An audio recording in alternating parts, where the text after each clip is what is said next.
नमस्कार दोस्तों, मैं रंजित कुमार आप सबों के बीच फिर से मेरा ये आधुनिक भारत का ये अगला वीडियो। पिछले वीडियो में हम लोगों ने बताया था कि भारत में यूरोपियों का आगमन, जिसमें हम लोगों ने पढ़ा था कि सबसे भारत में पहले आए थे तो वो पुर्तगाल आए थे। यानी पुर्तगाल के निवासियों के द्वारा भारत में प्रवेश किया गया था, जिसमें सबसे पहला व्यक्ति वास्को डी गामा भारत के कालीकट बंदरगाह पर पहुँचे थे। जिसमें हमारा कुछ टॉपिक छूट गया था, आप लोगों को बताना बाकी था कि पुर्तगालियों के द्वारा भारत में किए गए क्या क्या कार्य थे। हम लोगों ने अंतिम वायसराय तक ले देखा था, जो अंत में जो महत्वपूर्ण वायसराय था जिसका नाम था नीना डी कुन्हा, और उन्होंने अपने समय में एक कार्टेज पत्ती लागू किया था जिसे अकबर के द्वारा भी लेना पड़ता है।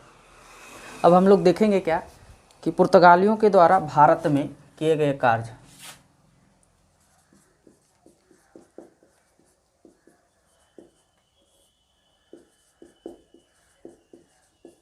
ये भारत में क्या क्या कार्य किए हैं, तो सबसे पहले इन्होंने क्या किया कि जब पुर्तगाली यहाँ भारत में आए थे तो अपने साथ अपने धर्मगुरु यानी ईसाई धर्मगुरु को भारत में प्रवेश कराया था। और भारत में प्रवेश कराने के बाद यानी सबसे पहले गोवा में इसने ईसाई धर्म न्यायालय की स्थापना, यानी ये गोवा में ईसाई धर्म की न्यायालय की एक स्थापना किया था और ईसाई धर्म गुरुओं को भारत में प्रवेश दिलाया था। तो उस समय जो भारत पर शासन हो रहा था मुगलों के द्वारा, और मुगल साम्राज्य में जो शासक थे वो अकबर थे। तो अकबर के समय में जो है ईसाई धर्म गुरुओं का भारत में पुर्तगालियों के द्वारा प्रवेश किया जाता है और गोवा में जो है प्रथम न्यायालय की स्थापना करती है। उसके बाद पुर्तगालियों के द्वारा 1556 ईस्वी में, ये पहला टॉपिक है। दूसरा, 1556 ईस्वी में प्रिंटिंग प्रेस,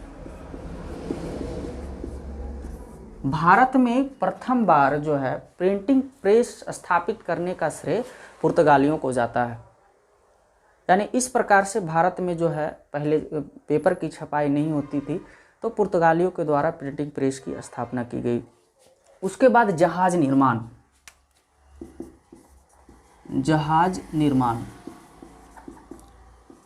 ये गुजरात में और कालीकट,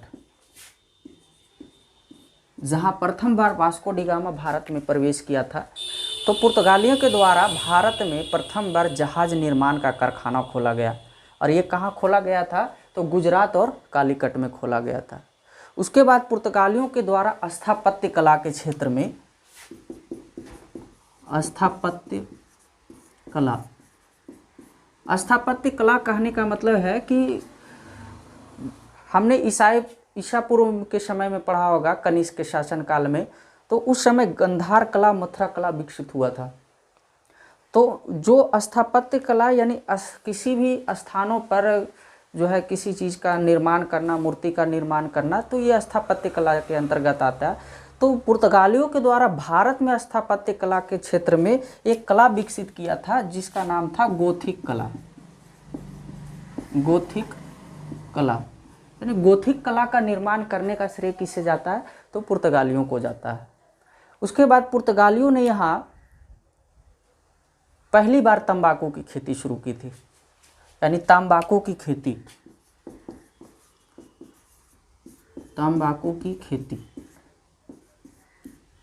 ये भारत में लाने का श्रेय पुर्तगालियों को जाता है। और ये कब आया था, तो ये औरंगजेब यानी जहांगीर के समय ये जो तंबाकू की खेती पुर्तगालियों के द्वारा भारत में शुरू की गई थी, वो जहांगीर के समय शुरू किया गया था। और ईसाई पादरियों की भारत में प्रवेश जो मिला था वो अकबर के समय में मिला था। यानी दोनों अलग अलग मुगल साम्राज्य के शासक थे जिसमें पुर्तगालियों के द्वारा ये कार्य किया गया था। तो तंबाकू की खेती, उसके साथ साथ आलू, आलू की खेती भी जो है शुरुआत पुर्तगालियों के द्वारा किया गया। टमाटर की खेती भी जो है पुर्तगालियों के द्वारा भारत में शुरुआत किया गया। तो इस प्रकार से देखा जाए तो भारत में जो है पुर्तगालियों का कार्यों का योगदान जो है अच्छा रहा है। और साथ साथ जो है जो भारत में व्यापार जापान के साथ नहीं था, यानी जापान देश जो है भारत में व्यापार नहीं करते थे, अब भारत जो है जापान के साथ व्यापार नहीं करते थे, तो पुर्तगालियों के द्वारा ही जो है व्यापार को सुलभ बनाने का काम जापान के द्वारा पुर्तगालियों ने ही किया था। तो जापान के साथ व्यापार, जापान के साथ व्यापार, यानी ये जो जापान के साथ व्यापार शुरू करने का श्रेय किसे जाता है? पुर्तगालियों को जाता है। तो यहाँ तक हम लोगों ने देखा क्या कि पुर्तगालियों के द्वारा भारत में इतने सारे कार्य किए गए थे। अब इनके पतन के बारे में बात की जाए, यानी इनका पतन कैसे हुआ था भारत से। तो पतन होने का कारण ये था कि इसमें धार्मिक असहिष्णुता था, धार्मिक असहिष्णुता था, यानी अपने धर्म को बढ़ावा देना, दूसरे धर्म को नीच कहना। इस प्रकार से जो है भारतीय लोगों को जो है ईसाई धर्म में प्रवेश कराना, इसका पतन का कारण बना। दूसरा कारण बना कि ये भारतीय व्यापारियों के साथ जो है बहुत ज़्यादा मात्रा में लूटपाट करता था, बेईमानी करता था, जिससे भारतीय व्यापारी बहुत असंतुष्ट होने लगे थे पुर्तगालियों के साथ में। तो ये दूसरा कारण था क्या कि व्यापारियों के साथ लूटपाट, भारतीय व्यापारियों के साथ लूटपाट, ये इसका दूसरा कारण बना था। तीसरा कारण क्या था? तो तीसरा कारण ये था कि पुर्तगालियों के द्वारा कहा यह गया था कि जो पुर्तगाली निवासी हैं वो भारत में वैवाहिक संबंध स्थापित करें। इससे क्या होगा कि हमारी जो है भारत में स्थिरता और ज़्यादा बढ़ जाएगी। तो यहाँ जो शासन कर रहे थे मराठा भी था और इधर मुगल साम्राज्य भी थे, तो ये दोनों के द्वारा कड़ा विरोध किया गया पुर्तगालियों के द्वारा, लेकिन फिर भी ये अपने काम से बाज नहीं आए। यानी तीसरा इसका कारण क्या था? तो भारतीय स्त्रियों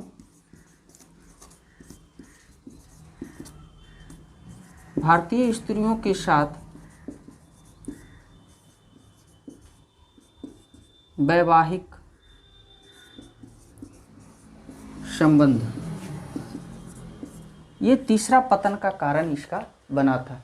हालांकि ये काम जो है पहले ही अल्बुकर्क जो था, जब आया था वायसराय बन करके पुर्तगालियों का, तो ये काम जो है अल्बुकर्क ने ही शुरू कर दिया था कि जितने भी पुर्तगाली व्यक्ति हैं वो भारतीय स्त्रियों के साथ वैवाहिक संबंध स्थापित करें, और यही कारण था कि इसका पतन का ये कारण बन गया।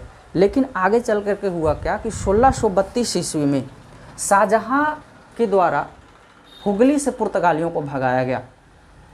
यानी उनकी व्यापारिक तालमेल मुगल शासक के साथ बढ़िया नहीं जमा, जिसके कारण जो है 1632 ईस्वी में इसे 1632 में शाहजहां के द्वारा हुगली से भगाया। यानी शाहजहां के द्वारा जो है हुगली से इसे भगाया गया। और एक और अंततः कारण था, ऐसे तो हम जानते हैं कि पुर्तगाली जो है सबसे अंत में भारत से गए थे, यानी आए थे सबसे पहले और गए सबसे बाद में। सवाल ये भी आता है कि भारत में सबसे पहले आने वाला और सबसे बाद आने वाला यूरोपीय कौन था? तो वो पुर्तगाली था, क्योंकि हम जानते हैं कि पुर्तगाली जो है आज़ादी के बाद यानी 1961 ईस्वी में भारत को छोड़े थे। तो यहाँ हम देखते हैं कि 1632 ईस्वी में शाहजहां के द्वारा जो है हुगली से इसे भगाया जाता है। उसके बाद 1661 ईस्वी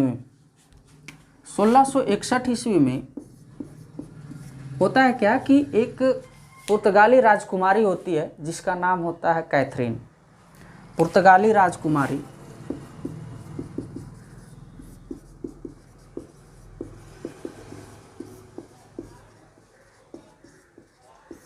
कैथरीन का विवाह जो है इंग्लैंड के राजा जो है चार्ल्स द्वितीय के साथ कर दी जाती है। और चार्ल्स द्वितीय के साथ जब ये हो जाता है तो पुर्तगालियों को बम्बई जो है इसको दान में देना पड़ जाता है। तो पुर्तगाली जो है चार्ल्स द्वितीय को बम्बई दान में दहेज के तौर पे दे देता है। और उसके कुछ समय बाद जो है चार्ल्स द्वितीय जो है उस बम्बई को 10 वार्षिक पैगोडा के किराए पर जो है वो ईस्ट इंडिया कंपनी को दे देता है। तो इस प्रकार जो है पुर्तगाली धीरे धीरे भारत में कमज़ोर होते जाते हैं। यानी कैथरीन का विवाह किसके साथ होता है? चार्ल्स द्वितीय के साथ, चार्ल्स सेकेंड के साथ होता है। और चार्ल्स सेकेंड जो है क्या करता है कि 10 चार्ल्स सेकेंड होता है और इसको क्या मिलती है तो बम्बई दहेज में मिलती है और 10 पाउंड का वार्षिक किराए पर ये अंग्रेज कंपनी को दे देता है। अंग्रेज कंपनी को ये 10 पाउंड का वार्षिक किराए पर दे देते हैं, जिसके बाद जो है पुर्तगालियों से ये बम्बई भी ख़त्म हो जाती है। और इनका अंतिम पतन होता है 1961 ईस्वी में। तो इस समय होती है क्या कि जब ये बम्बई दे देता है दहेज में तो इससे बम्बई निकल जाती है। उसके बाद होता है क्या कि इसके देश में यानी पुर्तगाल और स्पेन दोनों एक सीमावर्ती देश है। तो इन 200 देशों में बड़ी सीमा वाला देश जो है स्पेन आता है। स्पेन जो है पुर्तगाल दोनों मिल जाते हैं। मिल जाने के कारण जो है स्पेन की जो सरकार होती है वो जितनी भी पुर्तगाली कंपनियां होता है उन सारे पर कब्जा हो जाता है। और कब्जा हो जाने के बाद जो है वो सरकार अपने नियंत्रण में ले लेती है। इस प्रकार से पुर्तगालियों का जो पूर्वी देशों के साथ व्यापार होता है वो धीरे धीरे समाप्त हो जाता है और इसका व्यापार जो है वो पश्चिमी देशों की तरफ बढ़ जाता है। तो इस प्रकार से पुर्तगाली जो है धीरे धीरे ये पूर्वी देशों के साथ व्यापारिक संबंध खत्म हो जाते हैं। तो हमने देखा कि पुर्तगालियों के द्वारा भारत में किए गए कार्य और उसके बाद जो है इनकी पतन की क्या क्या कारण बने थे हमने ये पढ़ा। अब अगला जो है भारत आने वाला जो यूरोपीय हैं वो डच हैं, उसके बारे में हम लोग जानने का प्रयास करेंगे। तो चलिए दोस्तों अब हम लोग आगे पढ़ने का प्रयास करेंगे डच। तो पुर्तगालियों के जाने के बाद जो है अगला यूरोपीय यात्री था वो डच था। तो डच के बारे में कहा जाता है कि डच जो है ये हॉलैंड के निवासी थे। डच जो है कहाँ के निवासी थे? हॉलैंड के, वर्तमान में नीदरलैंड। ये हॉलैंड के निवासी थे और ये भी जो है भारत के साथ यानी पूर्वी देशों के साथ व्यापार का संबंध स्थापित करने के लिए ये पूर्वी देश की खोज पे निकले।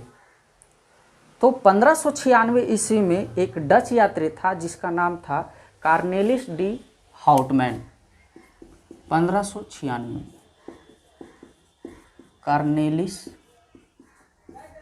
D Houtman. Cornelis de Houtman ये भी जिस प्रकार से वास्को डी गामा दक्षिण अफ्रीका के केप ऑफ गुड होप होते हुए भारत के काली कट बंदरगाह पर पहुंचे थे, उसी प्रकार से कार्नेलिस डी हाउटमैन ने दक्षिण अफ्रीका के केप ऑफ गुड होते हुए ये कहाँ पहुंच गए? तो ये पहुंच गए सुमात्रा यानी इंडोनेशिया के सुमात्रा। इंडोनेशिया के एक द्वीप है जिसका नाम है सुमात्रा। सुमात्रा और बाल्टन पहुंचने वाला ये प्रथम जो है डच यात्री था। यानी ये भारत पर नहीं पहुंचे बल्कि कहाँ पहुंच गए? इंडोनेशिया। थोड़ी से हम मानचित्र को लेकर के आपको बताने का प्रयास करेंगे। ये हमारा प्यारा भारत है और इस तरफ हम देखते हैं क्या तो यहाँ अंडमान निकोबार है और यहाँ की क्षेत्र को हम देखेंगे तो ये पड़ता है हमारा क्या? सुमात्रा। ये पड़ता है हमारा क्या? सुमात्रा। ये जो देश है पूरा ये देश क्या कहलाता है? इंडोनेशिया। ये इंडोनेशिया कहलाता है। तो यहाँ से जो है ये दक्षिण अफ्रीका है, ये दक्षिण अफ्रीका के यहाँ से केप ऑफ गुड होप थे, यहाँ केप ऑफ गुड होप है, और यहाँ से होते हुए कहाँ पहुँच गए, सुमात्रा पहुँच गए। और वास्को डी गामा जो आए थे वो कहाँ आ गए थे, केरल के कालीकट बंदरगाह। तो ये सुमात्रा पहुँचे और सुमात्रा पहुँचने के बाद वहाँ अस्थायी हुए और वहाँ से व्यापार ये करना शुरू किया। तो यहाँ तक हम लोगों ने समझने का प्रयास किया कि 1596 ईस्वी में कार्नेलिस डी हॉटमैन नामक व्यक्ति ने प्रथम, ये डच यात्री था जो कहाँ पहुँचे थे, इंडोनेशिया के सुमात्रा पहुँचे थे। अब हम कंपनी की बात करते हैं तो डच कंपनी 1602 ईस्वी में, डच कंपनी की जो स्थापना होती है वो 1602 ईस्वी में होता है और इस कंपनी का नाम वेरिगदे ओस्ट इंडसे कंपनी रहती है। वेरिगदे ओस्ट इंडसे कंपनी, शॉर्ट में इसे VOC कहा जाता है। तो 1602 ईस्वी में डच कंपनी की स्थापना होती है। एग्जाम में यही सवाल आती है कि डच ईस्ट इंडिया कंपनी की स्थापना कब हुई थी, तो 1602 ईस्वी में। ये बहुत अंदर की सवालें हैं, इतना तक तो नहीं पूछ सकता है। वेरिगदे ओस्ट इंडसे कंपनी की स्थापना होती है किसके द्वारा, डच संसद के द्वारा, डच संसद। तो डच संसद यानी कहने का मतलब डच की सरकार जो है इस कंपनी की स्थापना करते हैं और इसे अधिकार दे देते हैं कि आप जाइए पूर्वी देशों के साथ जो है व्यापार संबंध स्थापित करिए, वहाँ युद्ध लड़िए, किले बनाइए और नगरों को जीत सकते हैं। ये सारे जो है डच की संसद ने जो है इस कंपनी को 21 वर्षों के लिए अधिकार पत्र दे देता है। अब जो डच थे तो ये मुख्यतः इंडोनेशिया में आकर के मसालों का व्यापार कर रहा था और व्यापार ये बहुत अच्छे, धीरे धीरे इनका व्यापार बढ़ता गया। बढ़ने जाने के बाद जो है क्या हुआ कि ये समय बीतता गया तो धीरे धीरे ये भारत की ओर व्यापार बढ़ाना शुरू किया और व्यापार बढ़ाने के साथ प्रथम बार जो है भारत में वस्त्रों का व्यापार ये करना शुरू किया। भारत का वस्त्रों का ये व्यापार करना शुरू किया तो इससे बहुत ज़्यादा बेनिफिट मिलना शुरू हुआ, यानी बहुत ज़्यादा लाभ होना शुरू हुआ। तो इन्होंने देखा क्या कि वस्त्रों में इतनी सारी बेनिफिटें हैं, तो इसने क्या किया कि वस्त्र का निर्यात का करना शुरू कर दिया। यानी डचों के द्वारा कहा जाता है कि सूती वस्त्रों का निर्यात का प्रथम वस्तु बनाने का श्रेय किसे जाता है, तो डचों के द्वारा जाता है। और डच जो है यहाँ से निकल करके, सुमात्रा से निकल करके ये आ करके यहाँ बताए थे पिछले क्लास में हमने कि डचों ने सबसे पहले अपने कोठी जो लगाई थी वो लगाया था 1605 ईस्वी का मसूलीपट्टनम में। ये मसूलीपट्टनम में अपनी फैक्ट्री को स्थापित करता है और इनकी जितनी भी सारी फैक्ट्रियां होती है वो सभी भारत के पूर्वी तटों पर ही होता है, क्योंकि ये पहले भारत ही नहीं बल्कि इंडोनेशिया है और इंडोनेशिया से होकर के भारत की तरफ आए। तो भारत में जितनी भी ये फैक्ट्रियां लगाई वो सारी फैक्ट्रियां भारत के पूर्वी की तरफ लगाया।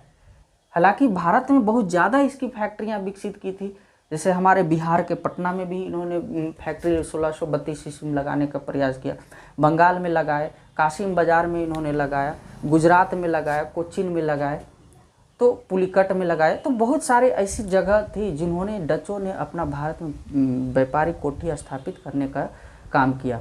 उसके बाद इन्होंने अपना मुख्यालय जो बनाया था वो नेगपट्टनम में, यानी अगर भारत में फैक्ट्री की बात किया जाए तो मसूलीपट्टनम में 1605 ईस्वी में, यानी ये कोठी खोली थी भारत में कोठी मसूलीपट्टनम में 1605 ईस्वी में। और मुख्यालय इन्होंने अपना नेगपट्टनम में बनाया था। तो डचों ने अपनी फैक्ट्री जो है मसूलीपट्टनम में स्थापित किया और उसका मुख्यालय कहाँ बनाया, तो नेगपट्टनम में बनाया। और यहीं से इन्होंने क्या किए कि अपना सिक्का ढालना शुरू किए थे, सिक्का ढालना शुरू किया। यानी डचों ने प्रथम बार जो है अपने सिक्के ढालने शुरू किए थे कहाँ, तो मसूलीपट्टनम में।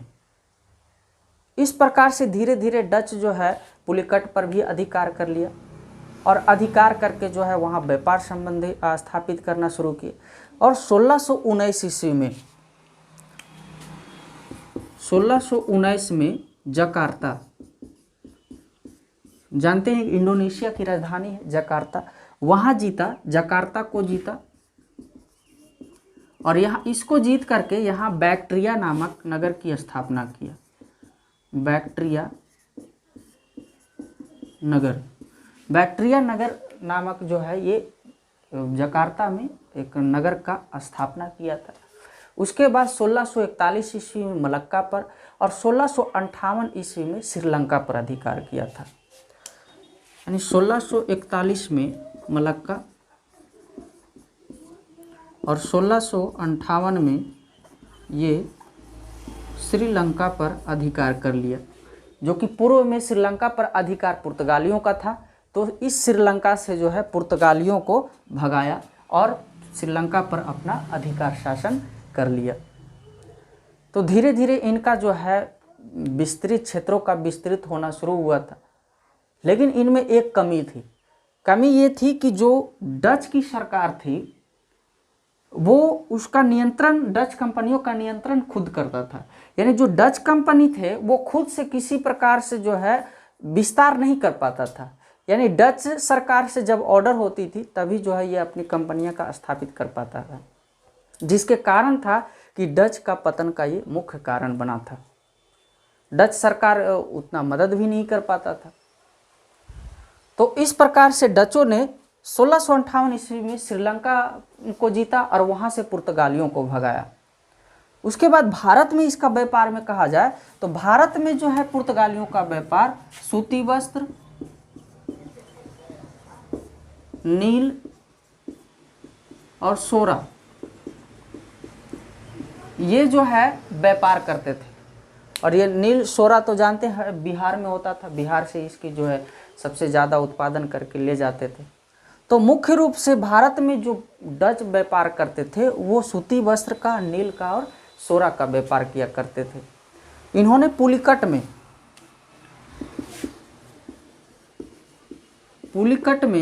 ब्लैक पैगोडा का स्वर्ण सिक्का जारी किया था। यानी ये पैगोडा का जो है स्वर्ण सिक्का, ब्लैक पैगोडा तो मंदिर है, यानी पैगोडा नामक जो है स्वर्ण सिक्का ये जारी किया था। स्वर्ण सिक्के चलाए थे भारत में, यानी भारत में स्वर्ण सिक्के चलाने का जो श्रेय जाता है यानी यूरोपियों के द्वारा वो डचों को जाता है। उसके बाद इन्होंने धीरे धीरे अपने विस्तार की गति को आगे बढ़ाते गए। लेकिन बाद में जैसे ही अंग्रेज का अधिपत्य भारत में हुआ तो जब उनका अधिकार होने लगा तो अंग्रेज धीरे धीरे जो है पुर्तगालियों को तो भगाए ही भगाया। उसके बाद डच थे, तो डच का अंतिम रूप से जो पतन हुआ था वो 1759 ईस्वी में एक युद्ध हुआ था, आप लोग शायद ध्यान में होगा, बेदरा का युद्ध हुआ था। इस बेदरा के युद्ध में जो है अंग्रेज़ों ने डचों को बुरी तरह से प्रभावित किया, हराया और भारत से इसको पतन करने का काम किया। तो इस प्रकार से बेदरा के युद्ध से डचों का अंतिम रूप से पतन हो जाता है। डच जो है भारत छोड़कर जितनी सारी इसकी कंपनियां होती है वो अंग्रेज़ों को सौंप देता है और भारत छोड़ देते हैं। और इस प्रकार से अगला जो यूरोपीय यात्री आएंगे वो कौन आएंगे, तो वो अंग्रेज आएंगे। अब इस देश में आपको पता है कि अंग्रेज़ों के द्वारा जो है भारत में उपनिवेश बनाए रखा, गुलाम बनाए रखा, जो 1947 तक चला था। तो सबसे ज़्यादा यूरोपीय शक्तियों का अगर भारत में विस्तार हुआ तो वो अंग्रेज हुए थे। अब अगला जो हम लोग टॉपिक, अगले वीडियो में हम लोग अंग्रेज के बारे में पढ़ने का प्रयास करेंगे, समझने का प्रयास करेंगे। मुझे आशा विश्वास है कि आप जो है यहाँ तक समझने का अच्छी तरीके से प्रयास किए होंगे, बहुत अच्छे तरीके से समझे होंगे। और आपसे उम्मीद यही है कि हमारे जितने भी सारे वीडियो जो है एम्बिशन क्लासेस के चैनल पर आपको देखने को मिल रहा है, इस चैनल को ज़्यादा से ज़्यादा अपने दोस्तों तक शेयर करें, फॉरवर्ड करें और सब्सक्राइब करने का काम करेंगे। और अगर जहाँ कहीं भी त्रुटि आपको नज़र आती है तो हमें कमेंट बॉक्स में ज़रूर बताएंगे। हमारे पिछले वीडियो का जो सेशन नहीं देखे होंगे उस वीडियो का सेशन मैं अपने डिस्क्रिप्शन बॉक्स में डाल दूंगा। वो पहला वीडियो मेरा आधुनिक भारत से है, वो देख लीजिएगा। उसके बाद ये मेरा दूसरा वीडियो, आने वाला तीसरा वीडियो। इस प्रकार से मैं आधुनिक भारत का लगातार ये वीडियो बनाते जाऊँगा और मेरा वादा है कि इससे ज़्यादा बाहर क्वेश्चन आपको आने वाले नहीं है। चलते हैं।